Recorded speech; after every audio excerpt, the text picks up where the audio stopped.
Permanecer en Estados Unidos después de presentarse en la frontera con México y solicitar asilo político será aún más difícil, gracias a medidas implementadas por el gobierno de Estados Unidos en su política de controlar el flujo de inmigrantes que entran a Estados Unidos. Claro que sí, y esto bueno, lo anunciaron, lo fueron anunciando increíblemente, así se hace, ¿no? Muchas veces se hace así.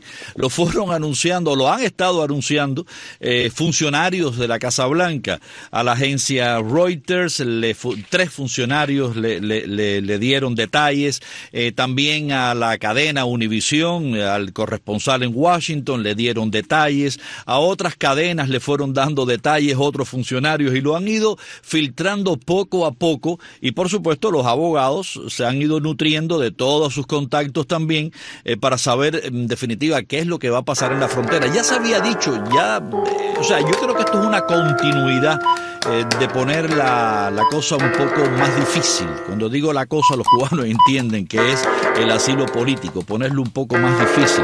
Hay muchísimas preguntas que hacer, y por eso yo por lo menos tengo aquí en una libreta unas cuantas preguntas que hacer, y por eso tenemos ya en línea telefónica al abogado Ángel Leal, muy ocupado en estos días, abogado de inmigración, uno de los, yo diría, de los más efectivos abogados de inmigración del sur de la Florida. Por eso lo tenemos en este programa Las Noticias Como Son. Ángel, gracias por acompañarnos. ¿Cómo está usted? Muy bien, Amado. Gracias por ese recibimiento tan amable de siempre y merecido, diría yo. Y realmente un honor para mí, siempre lo digo, sobre todo eso de la onda corta y todo lo que tenemos que ustedes luchan para informar correctamente, con información verdadera, al pueblo de Cuba para que tomen buenas decisiones. Claro. y estén informados de los acontecimientos alrededor del mundo sin ningún tipo de inclinación, simplemente con los hechos. Y realmente les felicito por ese arduo trabajo que ustedes hacen diariamente. Gracias. Como no, abogado, ¿cuáles son los cambios en la política de asilo? Bueno, lo que sabemos hasta ahora es que aparentemente va a haber un proceso de como un filtro, va a haber una entrevista preliminaria cuando llegue el extranjero para pedir asilo. En esa entrevista preliminaria se va a tratar de establecer si la persona queda descalificada automáticamente para pedir asilo. Esto antes de llegar a una entrevista de miedo creíble, antes de llegar al mérito del caso de asilo, antes de una presentación con un juez de inmigración, con un oficial de asilo. Esto sería una entrevista preliminaria y básicamente los temas que van a querer profundizar en esa entrevista son la siguiente: que si la persona ordenó, incitó, asistió o participó en la persecución de cualquier otra persona por cuenta de raza, religión, origen nacional u opinión política. 2, si esa persona fue convicta de un delito particularmente serio, lo cual constituye un peligro a los Estados Unidos. 3, que si la persona ha cometido, y quisiera profundizar un poquitico y le explico por qué. Si la persona ha cometido un delito serio de naturaleza no política fuera de los Estados Unidos. 4, si la persona presenta un peligro a la seguridad de los Estados Unidos. Y 5, si hay un reasentamiento en un tercer país, residencia permanente, refugio, básicamente la posibilidad de vivir en un tercer país. Y por último, cualquier tema teniendo que ver con el terrorismo. Si la persona tiene algún vínculo, lazo, ha estado envuelto en alguna actividad que tenga que ver con el terrorismo. Entonces, esa entrevista preliminaria, que generalmente se hacía cuando la entrevista de miedo creíble, es una entrevista que tomará lugar antes de que ni siquiera tome lugar la de miedo creíble, para ir descalificando a aquellas personas que quedan automáticamente descalificadas y firmarles deportación expedita. Bueno, usted dijo que quería profundizar creo que en el número 3 que mencionó, sí. Que es las personas que se han estado vinculados a un delito no político fuera de Estados Unidos. ¿Por qué quiere profundizar aquí? Porque ese es un tema que impacta mucho a Cuba. ¿Y por qué? Porque sabemos de muchísimos cubanos que han sido acusados de delitos penales, y sabemos que lo han acusado por su condición política, por su opinión política, por su lazo familiar, por su raza, por su religión, por motivos de refugio.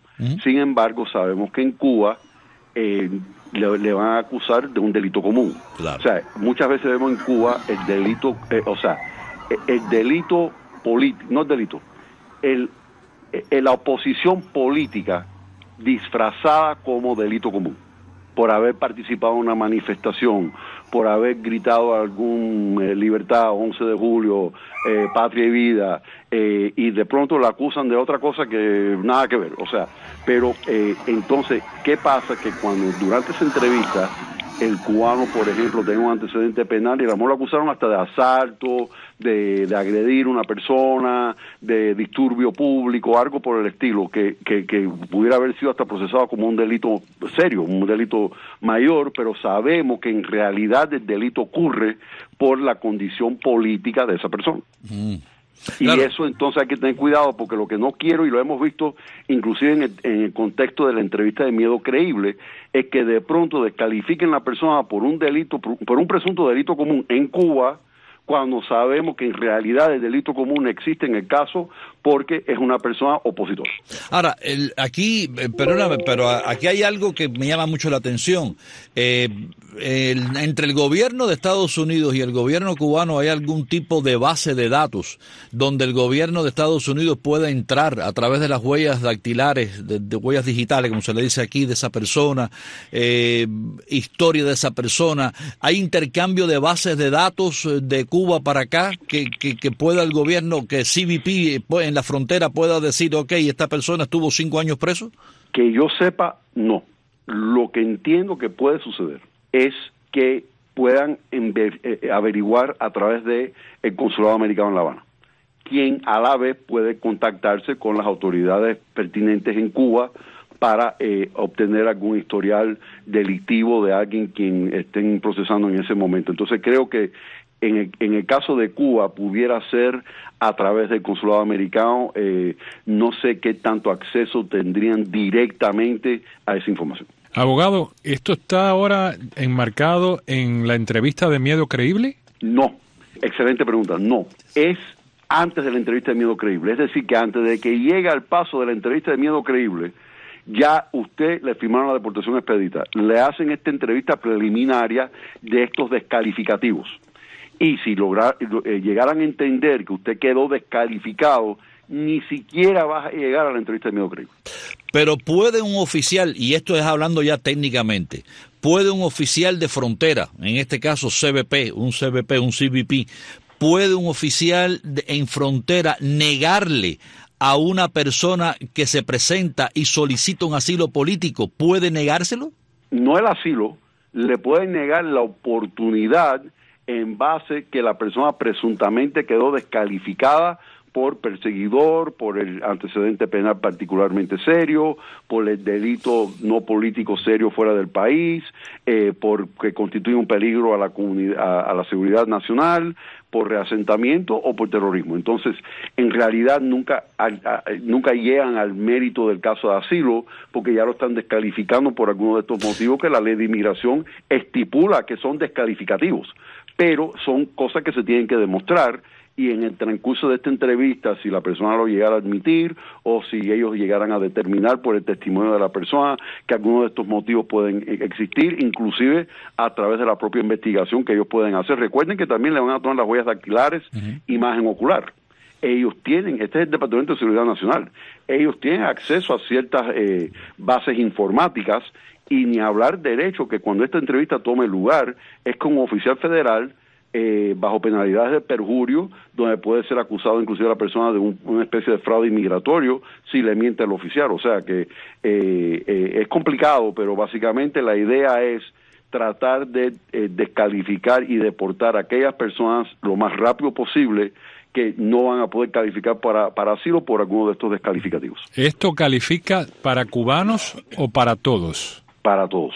No es solamente para los cubanos, y es bueno destacarlo en el programa. ¿Y usted piensa que esto va a reducir el número de personas que buscan entrar a Estados Unidos por los cruces, esto que se le dice ilegales?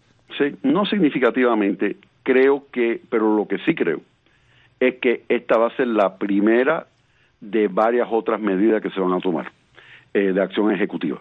y yo creo que vienen otras medidas y me sospecho que pudiera venir a otra medida a través de acción ejecutiva de una prohibición de pedir asilo si la persona ingresa ilegalmente al país. Eso se ha intentado anteriormente, enfrentó retos legales, a través del uso de la sección 212F, lo hemos hablado anteriormente en este espacio, donde a lo mejor el presidente Biden invoque la sección 212F, si no cerrar la frontera para procesos de asilo, prohibir asilo para aquellos quienes intenten ingresar ilegalmente al país. Pero bueno, aquí ahora me llama la atención, ahora el único retén o la única posibilidad que tenía una persona era que le negaran el asilo, el miedo creíble, o sea, un oficial la entrevista y le dice que no califica para miedo creíble y puede haber una deportación expedita. Ahora correcto. Son 2 pasos que le pueden dar deportación expedita, o sea, le agregaron uno más, una entrevista preliminar para ver si puede llegar tan siquiera a un miedo creíble.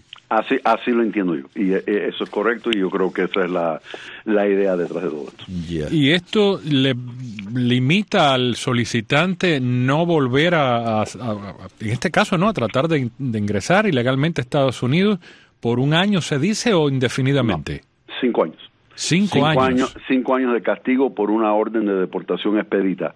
Entonces, en el dado caso que quede descalificado por los motivos que hemos discutido durante el programa de hoy, o, como dice Amado, no queda descalificado, pero no aprueba su miedo creíble, igual es una carta de deportación expedita por haber intentado inmigrar sin una visa de inmigrante o con un documento de entrada al país, y por lo tanto le firman la deportación y es un castigo de 5 años. Ahora, usted es un abogado constitucionalista, usted es un abogado que conoce muy bien la Constitución, cómo funciona Estados Unidos, además de, por supuesto, su especialidad actualmente es el tema de inmigración, pero yo lo he escuchado en entrevistas hablando de procesos judiciales en Estados Unidos que no tienen nada que ver con inmigración, y usted lo conoce muy bien. Yo le hago esta pregunta. La ley de asilo es una ley mundial. El asilo político se le debe escuchar a toda persona que en el mundo la pida. Se le debe, ¿no? Yo digo se debe. Estados Unidos está insertado en ese mundo desarrollado donde toda persona que llegue y pida asilo político porque tenga un miedo creíble, porque tenga esta persecución, hay que escucharlo y un juez es el que decide si se le da o no se le da el asilo. Viola Estados Unidos, viola las autoridades estadounidenses algún tipo de ley sobre asilo al hacer esto? Es posible. A primera vista diría que no, porque en realidad nada más que están estableciendo elegibilidad. Si hay un mecanismo de revisión, es decir, que le hacen esta entrevista, determinaron que usted quedó descalificado, igual que existe con el miedo creíble, y usted no está de acuerdo con el resultado y tiene la oportunidad de que un juez de inmigración, de forma limitada, pero que un juez de inmigración pueda hacer una redeterminación de que si usted verdaderamente quedó descalificado o no, yo creo que pudiera sobrevivir lo que seguramente va a suceder, que van a ser retos legales, y tienes toda la razón, Amado, porque en realidad hay una convención de refugio del año 51 de las Naciones Unidas. Los Estados Unidos firman los protocolos de la convención de refugio del año 67. A partir de ahí tenemos también que el derecho de pedir asilo en suelo americano es un derecho legal bajo el Código de Inmigración y también está en nuestras regulaciones. Hay el argumento constitucional de que esto puede, el pedir asilo es un derecho. A ninguna persona se le puede privar de vida o sus derechos o propiedad o libertad sin un debido proceso legal. Entonces el argumento constitucional es que esto viola el debido proceso legal garantizado por la 5ª enmienda de la Constitución, porque el pedir asilo es un derecho y establecido por convenio internacional y ley doméstica, y que esto pudiera violar ese derecho. No sé hasta qué punto, porque si ya tenemos un sistema que ha sobrevivido retos legales de miedo creíble con la deportación expedita, esto es en realidad sacar una parte de la entrevista de miedo creíble, hacerla al principio antes de que llegue a la entrevista plena de miedo creíble. Y en realidad la disfuncionalidad del sistema no es la entrevista de miedo creíble con la deportación expedita y superar esa entrevista. El problema es, el que están enfrentando, es que la mayoría de las personas no pasan por una entrevista de miedo creíble. La mayoría de las personas están entrando con I-220A, con aviso de comparecencia a la corte, porque no hay personal, no hay recursos para hacer estas entrevistas de miedo creíble. Entonces creo que lo que están tratando de hacer, en miras al hecho de que hay poco personal, relativamente hablando en comparación con el número de personas que quieren entrar para procesar estos casos, antes de que lo liberen con parol o con I-220A o aviso de comparecencia pendiente corte, que hagan al menos esta primera entrevista para agilizar algunos casos que deben de ser, o consideran ellos que deben de ser, deportación expedita. Abogado, dice la agencia Reuters, el presidente Biden implementó nuevas restricciones de asilo el año pasado. Su efectividad se ha visto limitada por la falta de recursos para procesar a inmigrantes que llegan. Y hace unos momentos usted hablaba de posibles acciones ejecutivas, nuevas acciones ejecutivas. ¿Cuánto pesa el año electoral en todo esto? Muchísimo, claro. Muchísimo. Y sobre todo porque el sentimiento nacional está preocupado, creo que más que nunca, con el tema de la frontera y el tema de la seguridad fronteriza y el tema del número de personas que están entrando irregularmente. Entonces, bueno, se ha convertido en el tema principal de la campaña electoral en Estados Unidos. Diría yo que sí, está ahí con los derechos reproductivos. Ajá, en los tres primeros está. Efectivamente. Entonces, entre los derechos reproductivos, el aborto y esto, migración, son los temas no solamente de más importancia con el país, pero los más divisivos.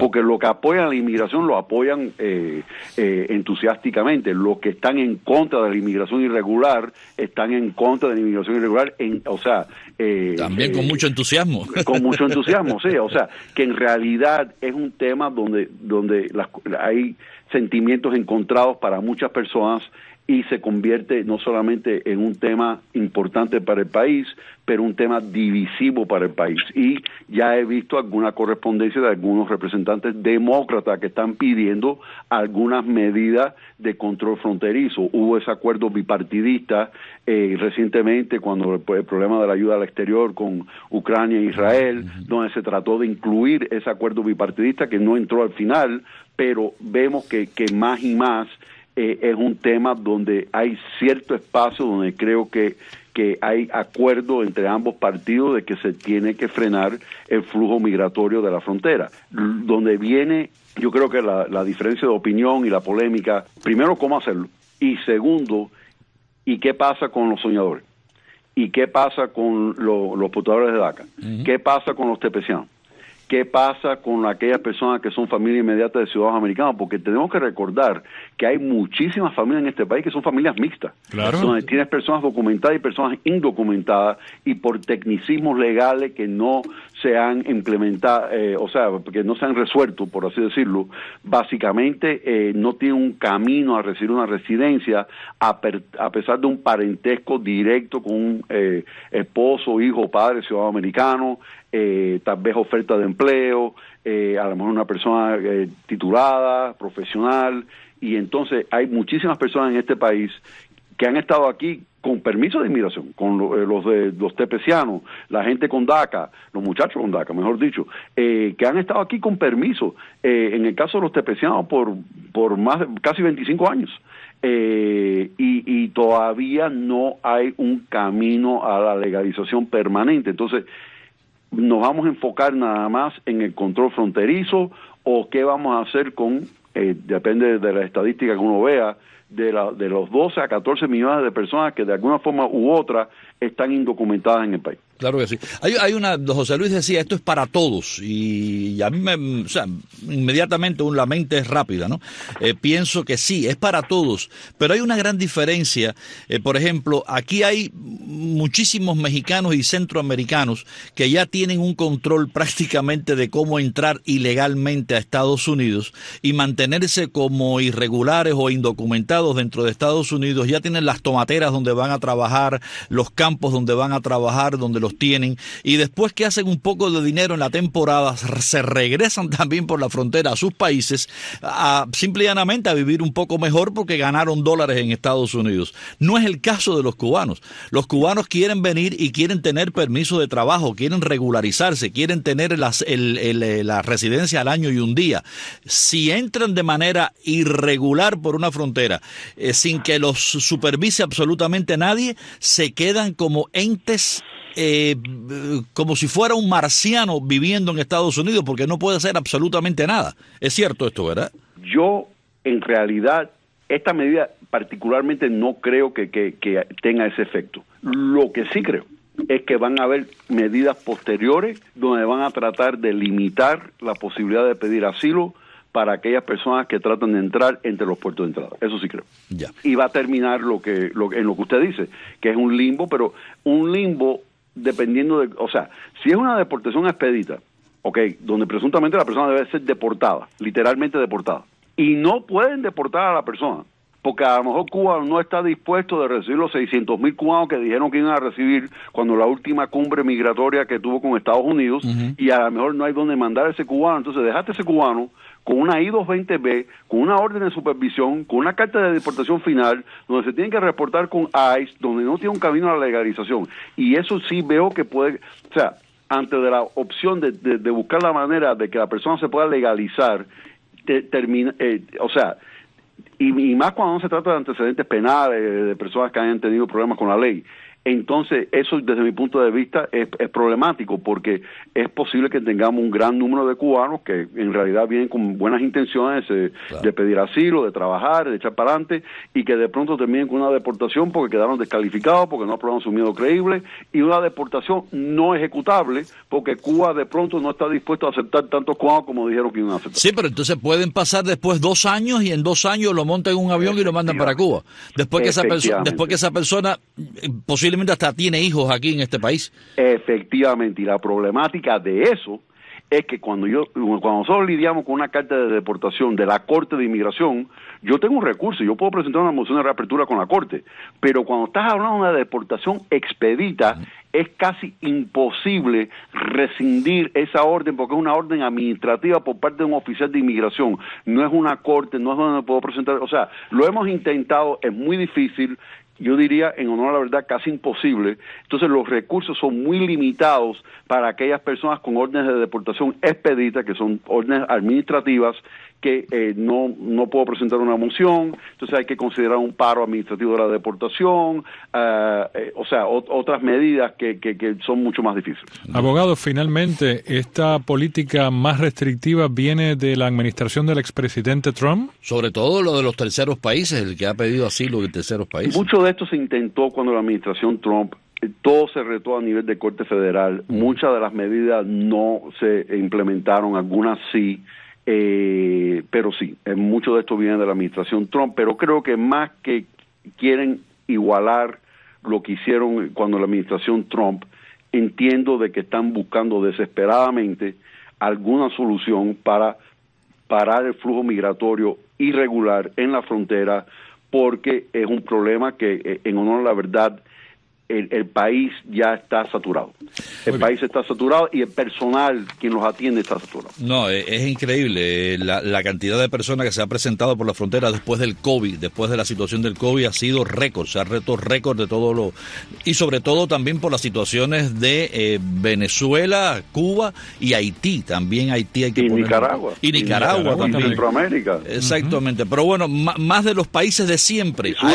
A eso se le sumó... que tuve gente de todos lados. A eso se le sumó Cuba, Venezuela, Nicaragua y Haití con la situación. Abogado Ángel Leal, muchísimas gracias. No, a la orden siempre. Gracias por la invitación. Hasta aquí, Tema Fondo.